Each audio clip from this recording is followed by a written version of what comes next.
But yeah, we've been talking for a while now, but we haven't actually got to the main topic. So we are going to start and move to the Rise of Ram. Now, it is a relatively short graphic novel. I do just have a bit of spiel about it. I want to set the scene. So the discussion is going to have spoilers. If you haven't read Rise of Ram, maybe go and read it and then come back and listen. Or if you're not bothered about spoilers, just please continue listening. So this was released quite recently, January 2018, set before the original Gears of War, and as I said, so it's set basically a short period of time before Emergence Day, and it tells the story of one of the most iconic villains, General Ram, and his rise to power, and how he becomes like this big feared leader among the Locust. And the novel begins with him leading a group of drones known as the Bloodied Vanguard, and they're fighting the Locust Horde's battles against the Lambent, and Ram becomes disillusioned with all this and the Queen and the Council's leadership, so he starts to plot to, rise to power and take control of the Horde. So we have all read it. I've read it for the first time. I've had this for a while. Somebody bought it for me ages ago. I read it for the first time. And we're going to get into our thoughts. And we're going to start... David, why don't you start... story itself, although it's brief, any highs and lows? What's your general thoughts on the story, how it plays out? Was it engaging? Did you enjoy it? Just take it away. Anything, really. I think sort of in a nutshell, I did enjoy it. I think I ultimately was quite engaged. I'm glad it was short. Yeah. But also, the thing I struggle with at the beginning is the sort of representation of Ram is this intelligent schemer, which I don't think the game gives that impression Not at all. Yeah. Once I sort of got over that and just sort of enjoyed it for what it was absolutely fine. But yeah, that was something. But then I don't know, I can kind of go either way, and I'm interested to hear you guys' thoughts on this, because I was thinking it's like this doesn't feel like Ram to me, but on the flip of that, you don't know much about him. I'm thinking of like, we don't know much about him deliberately so, and I'm thinking about like, if you think about like Attila the Hun and stuff like, like great war leaders through history, the people that were coming up against him, they would have saw their enemy as this just evil, all-conquering force rather than an intelligent schemer.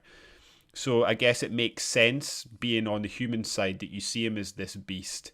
But it did create a bit of a mismatch for me. But then I can also sort of, I don't know, like think my way around it and make it fit. And I just can't tell if I'm making it fit or if it does actually fit. Does that make sense? Yeah, it makes perfect sense. I think kind of exactly what you've said is the game, like Ram in the game, like you don't really get to know anything about him apart from he's leading, he's the big bad guy in the game, and you've got to take him out, and that's it. And then there is some DLC that came later that gives you a bit of stuff, but yeah, you don't really get any context to him as being an intelligent schemer, as you said, and that's why I suppose I quite like this. I mean, I'm generally pretty picky when it comes to prequels and stuff, because they're so difficult to just get right and have any kind of tension or be that engaging. It's rare when prequel stuff is done well. It does happen, like Better Call Saul is a TV series I love, and that's a prequel series. They create incredible tension. Take it you're a big fan of Joey then as well. Do you know, of Joey. It's funny you say that. I think that TV show is better than people realise it is.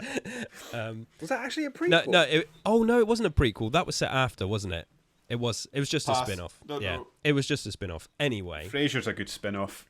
That's a good one. Yeah, no, and spin-offs, like I say, they can be good. But with this, you said you're glad it was short, because I think, it's essentially just like a little prologue story. And so I didn't need to spend too much time investing in, a story about Ram where, okay, I know that he's not going to die, and it's just, I know his path already. So what can this story do to make me feel engaged? And I like ambiguity as well, which the game I suppose had, but it's just nice to get that context to him as somebody that is he's absolutely fucking mental but clever. Like, he loves getting involved and slicing things up. But yeah, story wise, I think yeah, just this sort of conspiracy and manipulation stuff, this little power trip thing. It was cool. Like, you know, I enjoyed it. I'm glad it was brief, and this story gave me new context to the character and the game, which I think is valuable. You know, I think if you like Gears of War, and if you're going to read a graphic novel, read this. It's short, and it will make you give you more to chew on for the character.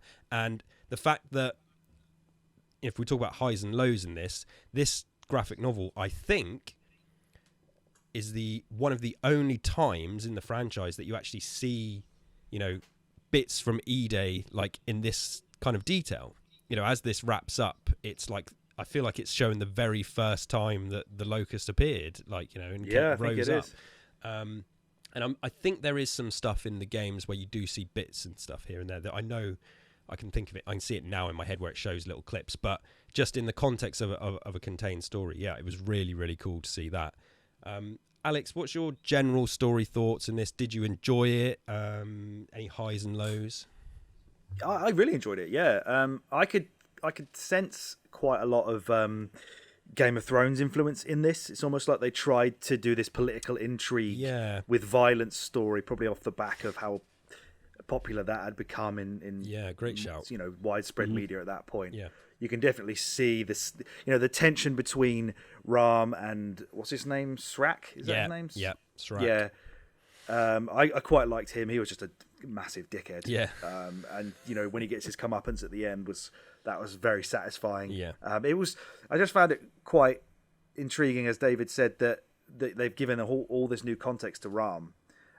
Where he is this like decisive, calculating, badass guy, where he almost, you know, he is effectively the hero of this story, and by the end of it, you're almost cheering him on as E-Day kicks off. Yeah.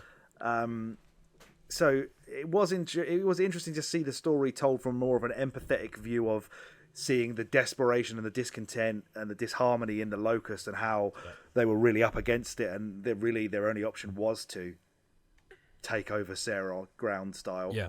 Otherwise, they were going to get overrun by the Lambent. That was, it gave some more, as you said, some more context and interest to the actual reasoning behind it. And seeing that Corpser was the first thing to smash out on E-Day and kill a Carmine on the way was very interesting as well. Very fun. Who is this Carmine? Because he says he has no kids. So I'm assuming it's like an uncle, maybe. I was going to say it's got to be old uncle. What was his name? Let's have a look. What his name was. Jim or Bill.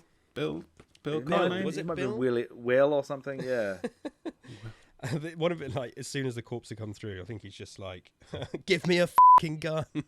He's just given his gun away. Just one day before retirement. I guess it's his day of retirement. Yeah, it's that cliche, isn't it? Classic. Yeah. 2 days away from one retirement. day to retire. That didn't even twig to me, but yeah, that's a great shout. Looking at a picture of his family and everything. Yeah. He's like, I'm going to go back and hang out by myself. He's literally handing in his weapon. Yeah. Yeah, while looking at a picture of his squad mates or whatever it was. Yeah. I don't know if it says his name. I can't see it. It just says at some point. Yeah, we're going to have to find it now, aren't we? But yeah, that was absolutely, like, loved that. Yeah, and then the corpse leg just comes through and crunches the guy against the wall. Yeah, I enjoyed. There is some dashes, only dashes, but there is some dashes of humor in this. Yeah, that I also quite enjoyed. I did very much like. I think it's Scourge having a go at the boomers for always announcing when they're going to shoot their guns. Yeah, is it Will Carmine? Was it? Yeah, real cold, Will, real cold. That's it, Will Carmine. Yeah, there is a lot of humour. What was one of the lines I absolutely loved? About the Lambent with the big swingy tentacle. What do they call him? Limb or something? Yeah, limb. I wrote that down. Yeah. When they're one of all the councillor together, I think Srak says that Ketor the only commune he has is with a shriveled worm between his thighs. So, like, yeah, that was good. Yeah, because obviously, like, that's very Game of Thrones. Yeah, it is. It completely is. Yeah, it's a great sort of reference. It did not even cross my mind, but it all makes sense. For those that don't know, that's such a good insight. I love that. If you're not hardcore into Gears of War lore, essentially how it works is the Locust worship like these 3 Riftworm gods, and then in this story we're seeing like the sort of clash between the old ways and the new ways, you know, because then Yeah. you've got Ukon the scientist as well, this is his first appearance. So Ukon is like the main villain in Gears Tactics, Right. Okay. which obviously we're going to cover in the future. But yeah, I quite like it. There's loads of great back and forth, I think, between the characters, and it is strange when the Locust are speaking, because they don't really speak they speak in the games, but they're just doing the the grunts and the sort of commands, shit. But when they're having like intellectual conversations, it is kind of weird, although swearing a lot as well. yeah A lot of effing and jeffing. they do in the books, so it's not like my first exposure to it, but it can be sort of weird to think, oh yeah they're not completely brainless, which is, you know, although the Lambent do seem to be, the Lambent suggested as being, they're the ones that are just sort of gone absolutely wild with the emulsion infection and all that. So one thing about I assume this is explained in Gears Tactics, but it's one thing I've obviously forgotten. But Ukon, he's this. I'm just reading about him just now. He's the lead scientist of the Locust Horde, a member of the Locust Council. And during the Lambent Locust War, originally human as a child, he was afflicted with rust lung, a fatal lung condition, which is obviously, you start seeing more of that in Gears 2, don't you? Yeah. And he was transported to the New Hope research facility to be treated alongside the other ill children. Ukon was the first to be part of the genetic experiments at New Hope. That led to Ukon the Locust transformed creation, that transformed into a sire. Yeah, so that's interesting. Yeah.